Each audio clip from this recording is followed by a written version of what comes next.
모세의 어머니가 하나님께 어린 모세를 맡기는 그러한 노래였습니다.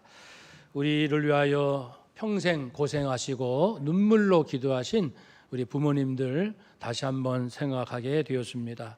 감사드리고 또 오늘 예배를 드리기 전, 말씀을 나누기 전에 우리 정말 수고하신 우리 어르신들 이곳에 많이 계십니다. 우리 서로 축복하며 인사합시다. 평생 수고 많으셨습니다. 네, 감사드리며 사랑합니다. 오늘은 어버이 주일입니다. 부모를 공경해야 하는 이 주제에 대하여 우리가 살피기를 원합니다. 사랑하는 여러분, 하나님께서 만물을 지으셨고 인생을 지으셨지요. 그런데 하나님은 언제나 뜻을 갖고 원리와 섭리 가운데 운행하시는데 모든 인간관계를 통해서 사람은 성장하도록 지으셨습니다. 그래서 혼자로는 살 수 없습니다. 독불장군은 아니라는 것이죠. 서로 의지하고 돕고 서로 배우고 격려하는 그런 가운데 함께 성장합니다. 그래서 가정, 교회, 일터, 국가, 세계가 있는 것이고 가정 안에도 부모, 자녀 관계, 남편, 아내 관계, 형제 관계가 존재합니다. 성경은 인간 관계를 크게 두 그룹으로 분류하는 것을 볼 수 있습니다. 하나는 이 돌보는 그룹, 또 한쪽은 돌봄을 받는 그룹. 돌보는 그룹은 주로 이제 부모, 남편, 그리고 교회 지도자, 그리고 일터의 그 상사, 상전, 주인들, 국가의 왕, 그리고 도움을 받는 사람은 자녀, 아내, 그리고 성도, 그리고 직장에서의 부하 직원들, 그리고 국가의 국민들, 이러한 두 그룹으로 나누시며 말씀하시는데 이 두 그룹이 서로 인간적으로는 동등되고 모두 하나님의 자녀로서 평등합니다. 그러나 하나님의 창조 질서상 통치의 원리로서 하나님께서 이 두 그룹으로 세워 주셨습니다. 인간관계에는 기준이 필요하겠죠. 네, 어떻게 돌볼 것인가, 또 어떻게 돌봄을 받는 입장에서는 어떻게 하는가, 서로가 어떻게 할 것인가의 기준이 필요할 텐데 그 기준은 어디에 있겠습니까? 그 기준은 바로 모든 걸 창조하신 관계의 주인이신 하나님, 그분이 기준이 되십니다. 그래서 성경에서 인간관계를 논할 때는 항상 사도 바울이 특별히 강조했듯이 주 안에서 남편이요 주 안에서 아내를, 아내요 주 안에서 남편을, 부모요 주 안에서 자녀를, 자녀요 주 안에서 부모를, 모든 관계는 주 안에서. 그러면 주 안에서라는 것은 특별히 두 가지 의미가 있습니다.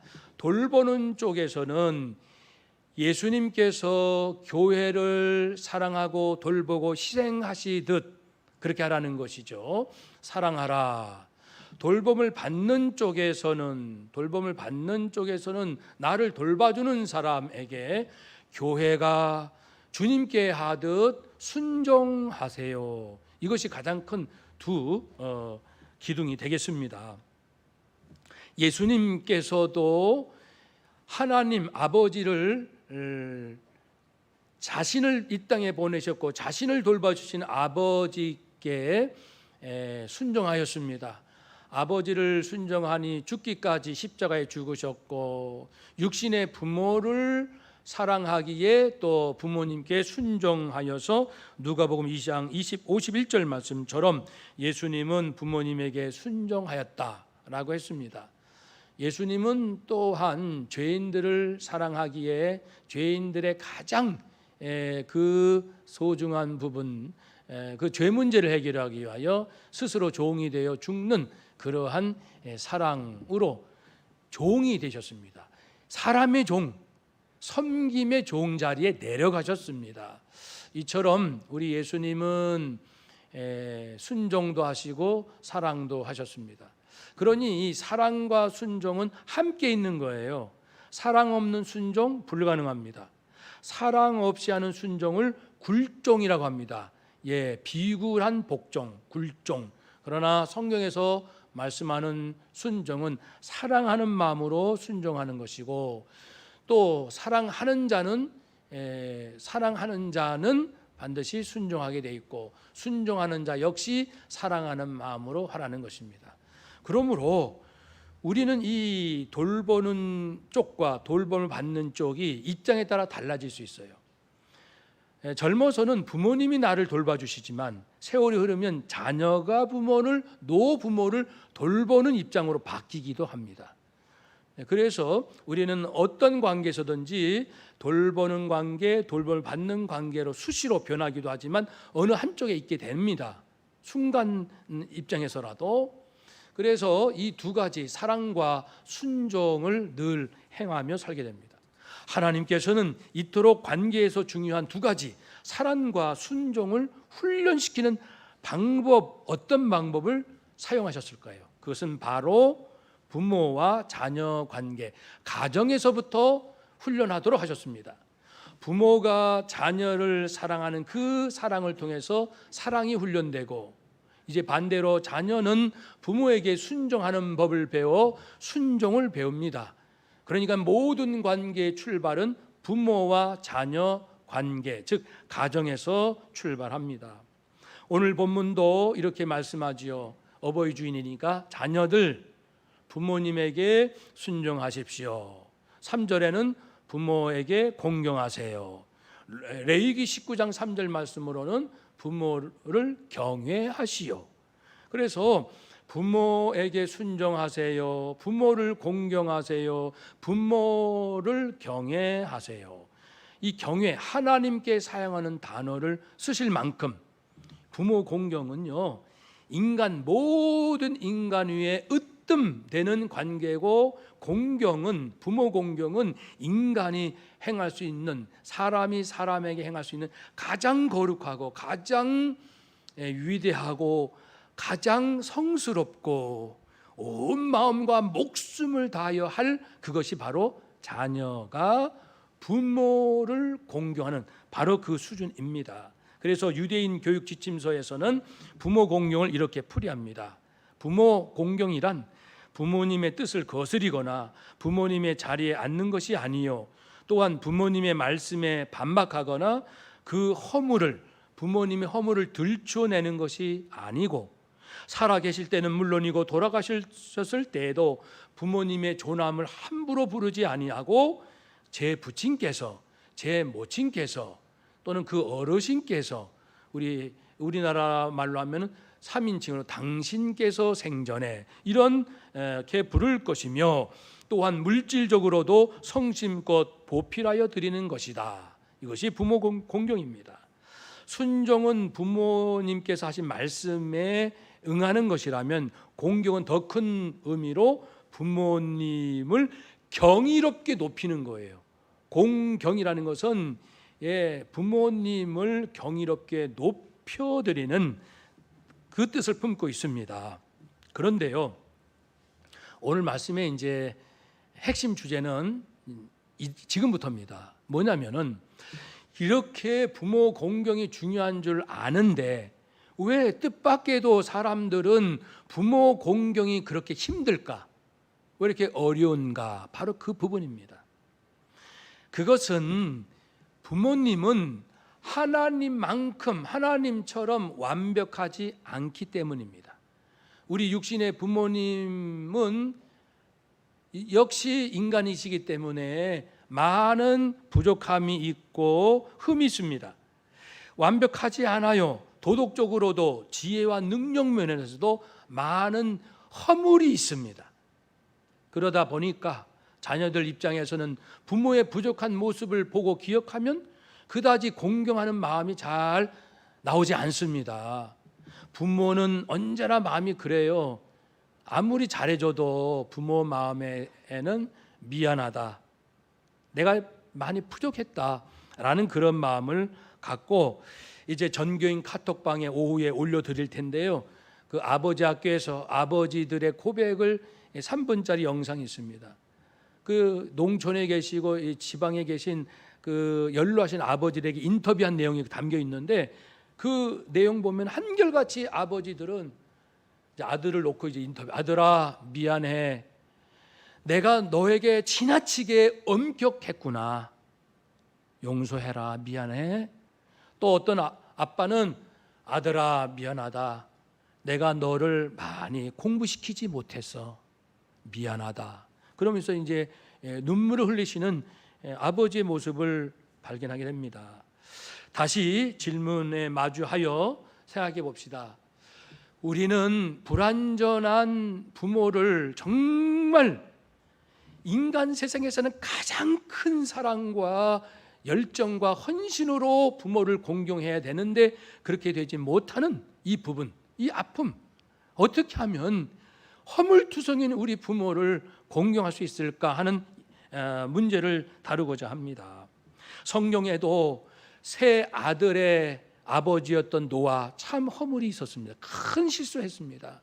그리고 압살롬이라는 아들은 아들 앞에 아버지 다윗 왕은 너무 매몰찼고 아들의 그 아픔을 공감할 줄 모르는 그러한 무뚝뚝한 아빠였어요. 많은 허물들이 있습니다. 그렇지만 성경은 우리로 하여금 명백하게 부모를 공경하라 말씀하셨는데 9가지 이유를 우리는 살필 수가 있습니다. 첫째, 부모가 불완전함에도 불구하고 우리가 공경해야 할 그 첫 번째 이유는 모든 인생이 불완전하다는 겁니다. 아담의 타락 이후에 인간은 너나 할 거 없이 모두 불완전해서 의인은 없나니 하나도 없다라고 말씀하십니다. 부모를 공경하라라는 이 말씀은 십계명, 그 시내산에서 받은 계명이잖아요. 그래서 이미 아담 타락 이후에 인간이 수도 없이 하나님을 배반하고 타락한 모습을 가진 그 인간에게 주신 말씀입니다. 부모가 완전하다고요? 아니죠. 정말 죄투성이인 부모에게, 자녀에게 말씀하기를, 자녀들아 너희들의 부모가 죄투성이다, 허물투성이다.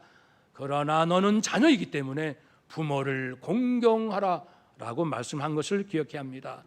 어차피 우리 모든 인생은 허물 그리고 부족함이 많습니다. 그것을 이해를 한다면 우리가 좀 너그러운 마음을 가지고 부모를 대할 수 있고요. 두 번째는 말씀드린 것처럼 부모는 늘 괴로워한다는 사실을 기억합시다.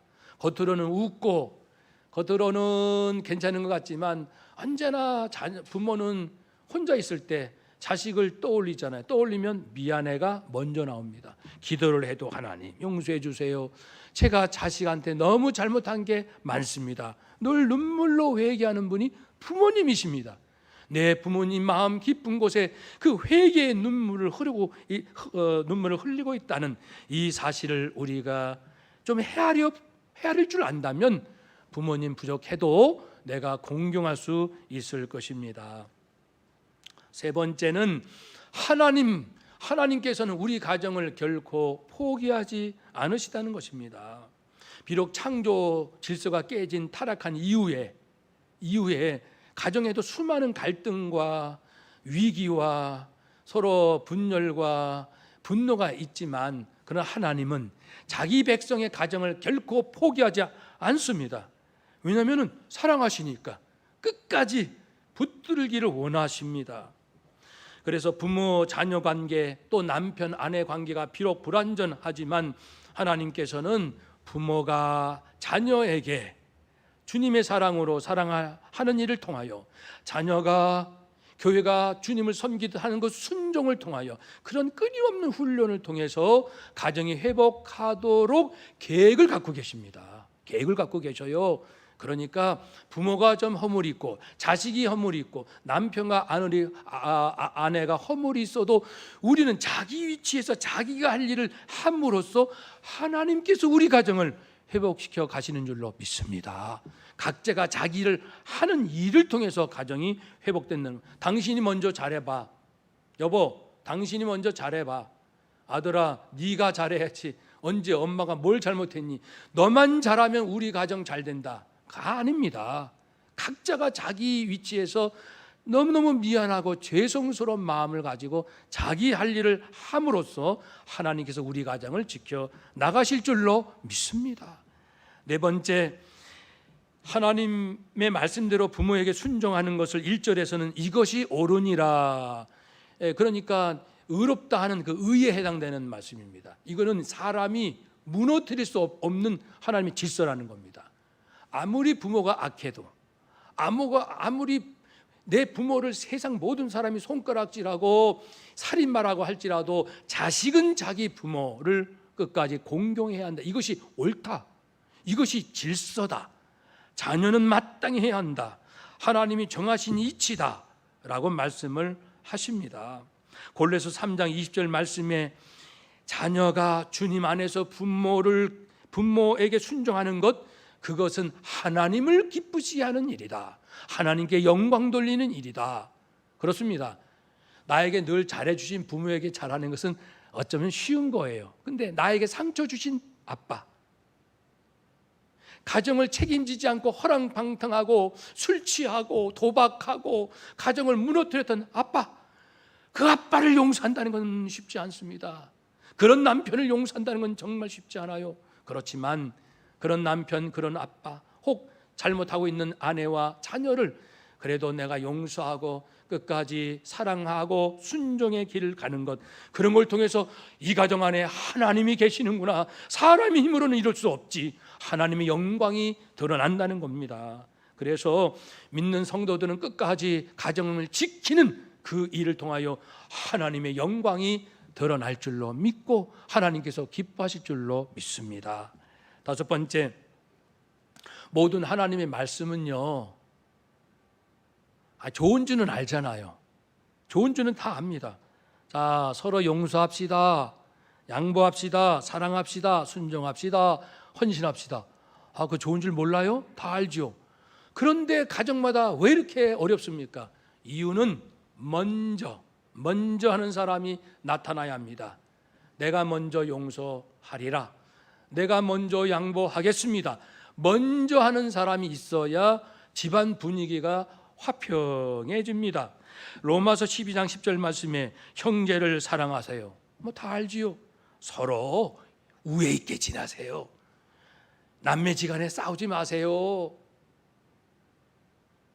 서로 존경하세요. 가족 여러분, 성도 여러분, 서로 존경합시다.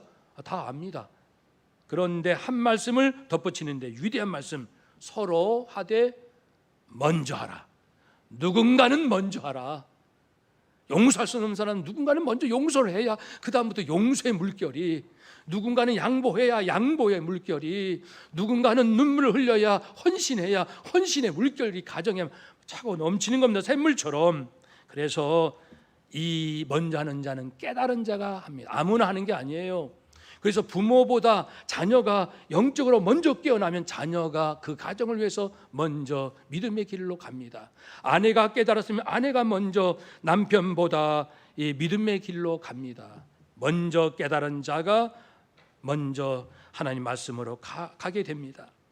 그래서 먼저 깨달은 자녀가 먼저 깨달았으면은 정말 내 눈에는 못난 부모라 할지라도 내가 영적인 진리를 깨달았고 하나님의 사랑을 깨달았으면 죽기까지 나는 내 부모를 사랑하는 거예요. 죽기까지 내 부모를 잘 모시는 겁니다. 여섯 번째, 이렇게 부모 공경하면 하나님 앞에 상이 있기 때문에 그렇습니다. 그래서 3절에도 이로써 내가 잘되고 땅에서 장수하리라 뿐만 아니고 종과 상전의 이치도 같다고 말씀드렸습니다. 이 주인과 일꾼의 관계에서도 주인을 주님 섬기듯 하라고 했습니다. 믿음의 사람들은 그렇게 하면 8절에 무슨 선한 일을 하든지 주께로부터 그대로 상을 받는다. 그대로 다 값을 받는다. 공짜는 없어요. 우리 인생에 공짜는 없습니다. 믿음으로 했습니까? 사랑으로 했습니까? 소망으로 했습니까? 하나님께서 다 그걸 보시고 반드시 나에게 상으로 갚아주세요. 사실 황송하죠. 왜냐하면 주님의 말씀대로 사는 것은 나를 위한 말씀이거든요. 내가 거짓말 투성이고 악을 행하고 못된 짓 하고 그래서 부자 됐다고 합시다. 남들은 나를 부러워할지 몰라도 내 마음에는 편할 날이 없어요. 왜냐하면 내가 악한 방법으로 부자가 됐기 때문에. 내가 못된 방법, 악한 방법, 남에게 정말 상처를 주고 남의 걸 빼앗아서 내 명예를 얻었다면 남들이 당신은 사회적인 지위가 높습니다 해도 나는 괴로워요, 무서워요. 하나님 앞에 버림을 받을 것만 같아요. 왜냐하면 옳지 않는 방법으로 명예를 얻었기 때문에. 사랑하는 여러분, 그래서 나를 위해서 하나님께서 주신 말씀은 나 잘 되라고 주신 말씀이지만 뜻밖에도 그대로 했더니 상까지 주신다는 것이 하나님의 뜻이니 이것이 하나님의 은혜입니다. 은혜입니다. 누가복음 6장 35절에서도 너희는 오직 원수를 사랑하고 선대하라. 너에게 피해를 준 사람 오히려 사랑하고 선대해 보아라. 그리하면 어떻게 될까요? 그리하면 너희에게 상이 클 것이다. 나에게 잘해준 사람은 잘해주는 거 상 별로 없습니다. 그러나 용서 못할 사람이 용서하면 큰 상을 하나님께서 준비하고 계신 줄로 믿습니다. 성도, 이것을 깨달은 성도는 마음을 풀고 온 인류를 품을 수 있지 않겠습니까? 그런데 하물며 내 부모를 어찌 공경하지 못하겠습니까? 7번째, 내가 부모를 공경하면요 자녀에게 최고의 축복이 내려갑니다. 왜냐하면 내가 부모를 공경하면, 그리고 정말 훌륭하지 않는 엄마 아빠임에도 불구하고 내가 정성껏 부모님을 섬기면은 내 자녀가 다 봅니다. 와, 우리 엄마 아빠, 할아버지 할머니가 저렇게 잘못하시는데도 어떻게 우리 엄마 아빠는 끝까지 부모님에게 이렇게 정성껏 효를 다하시는가, 이걸 보고요 깨닫습니다. 배웁니다. 그리고 자기도 그렇게 살리라고 다짐하고. 그래서 부모 공경의 마음에 훈련된 자녀는 자연히 하나님 경외로 이어가거든요. 그래서 효자일수록 하나님을 잘 믿어요. 가만히 보세요. 불효자는 하나님도 잘 못 믿습니다. 삐딱하게 믿어요. 근데 이 효선들은요 하나님도 잘 믿어요. 가만히 주변을 보십시오. 그러니까 내가 부모를 잘 공경하면 내 자녀가 그것을 본받고, 그가 부모를 공경할 줄 알면은, 할아버지 할머니를 공경할 줄 알면, 자기 부모가 할머니 할아버지를 우습게 여기면요 손자 손녀들도요 은근히 말은 안 하지 속으로 하나님 할머니 할아버지 다 무시합니다. 그대로 본받거든요. 그래서 잘하면 자녀가 할머니 할아버지를 잘 섬기면 하나님을 그렇게 경외할 줄 알고, 하나님이 경외할 줄 알면 세상이 줄 수 없는 참 지혜와 지식, 하늘의 명철을 얻게 될 줄로 믿습니다. 그러니 내가 부모를 잘 섬기면은 우리 자녀 똑똑해져요. 내가 부모 공경 못하고 학원만 열심히 보내고 뭐만 열심히 해서 그냥 수능시험 점수만 높여서 똑똑한 자식, 지능 IQ만 높이고 말이죠, 자격증 많이 따고, 그런 손자, 그런 자식 아무리 많이 키워도 그의 인생 행복하지 않습니다. 내가 정성껏 부모 공경하면 그 아이의 심성도 부모 공경, 할아버지 할머니 공경, 그렇게 되면은 하나님 경외, 그럼 하나님께서 놀라운 이러한 세상이 줄 수 없는 가장 신령한 복들을 주실 줄로 믿습니다. 제발 우리 아버지 어머니를 무시하지 마세요. 우리 자식들이 다 보고 배웁니다. 9번째, 우리가 부모님을 공경하면요 그 다음부터 성경 읽는 맛이 꿀맛 같습니다. 왜 그럴까요? 하나님, 저요 솔직히 저희 아빠한테 받은 상처가 있거든요. 아빠하고 등지려고 했어요. 그런데 주님의 사랑 깨닫고 제가 마음 고쳐먹고 우리 아빠를 사랑하고 용서하기로 했어요.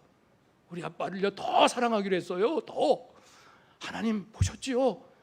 저요 시어머니하고 아주 그냥 의를 끊으려고 했어요. 시어머니하고. 근데 제가 하나님 사랑 깨닫고요 마음 고쳐먹고 시어머니 용서하고 제가 시어머니에게 더 잘하기로 했어요. 더 잘하기로 했어요. 하나님 제 마음 아시죠? 고맙습니다. 하나님, 제가 하나님 뜻에 이렇게 순종하고 있습니다. 이런 마음이 있기 때문에 성경을 읽으면 신바람이 나서, 왜냐하면 하나님께서 기뻐하신 일을 하고 있기 때문에 자랑스러워서 하나님 앞에 보고하고 싶어서 얼마나 말씀 속으로 들어가고, 이번에는 이 말씀을 한번 실천해보자, 하나님이 더 기뻐하실 거야. 그러니까 막 말씀 읽으려고 막 작정하고 꿀맛 같습니다. 신바람이 나고 더 순종하고 더 은혜 받고. 아니 세상에 이렇게 멋진 인생 사는 법이 어디에 있겠습니까? 그렇습니다. 방금 드린 9가지 말씀처럼 부모님이 어떠하느냐에 상관없이 훌륭하시는가, 그렇지, 그 상관없이 자녀는, 믿음의 자녀는 부모님을 생명을 다하여 잘 모셔야 합니다. 그렇게 되면은 나도 복받고 우리 자녀 자손 복받고 인간관계 좋아지고, 8번째 빼먹었네요. 인간관계 좋아지죠. 내가 이렇게 하면은, 사랑할 수 없는 부모를 사랑해보고 용서할 수 없는 부모를 용서를 하면요, 누가 나를 용서하면 그 용서의 깊이를 압니다. 왜냐하면 내가 용서할 때 힘들게 용서했거든요. 용서할 때 얼마나 괴로운지 몰라요. 근데 그 두 마음 싸우는 그걸 극복하고 용서를 했기 때문에 누가 나의 잘못을 용서했을 때 그 사람도 굉장히 힘든 가운데 나를 용서했겠구나, 너무너무 고마운 거예요. 그래서 그전에는 뭐 용서야 뭐 그러느니, 누가 나한테 선물을 줬다 뭐 그러느니 했던 것이 한 가지 누군가가 나에게 해주는 모든 것에 담겨있는 정성을 보게 되니 사람의 깊은 마음을 헤아리니 인간관계가 당연히 좋지요. 이 사람은 애써서 용서했는데 나는 뻔뻔스럽게 고마워 뭐 이렇게 하고 넘어가면 저 사람 또 상처받아. 근데 정말 고맙습니다. 저를 용서하기 위하여 얼마나 힘드셨습니까? 고맙습니다. 제가 부족하지만 잘할게요 하면은 두 분의 관계가 진짜 좋아지지 않습니까? 인간관계가 진짜 좋아진다고요. 이처럼 부모 공경은 뭐 나, 너, 이웃 그리고 모든 것이 다 복받는 가장 중요한 출발이요, 가장 중요한, 인류 역사상 가장 중요한 복받는 비결은 부모를 공경하라, 이겁니다. 꼭 붙드시고 우리부터 이제라도 실천하시고, 또 잘못한 것 있으면 충분히 회개하시고, 또 내 부모님 지금 안 계시면 또 다른 어른들, 우리 주변의 어르신들을 섬김으로써 우리 모두가 천국을 이루는 우리 당산동교회 성도님들 되시기를 주의 이름으로 축복합니다. 아멘. 기도합시다.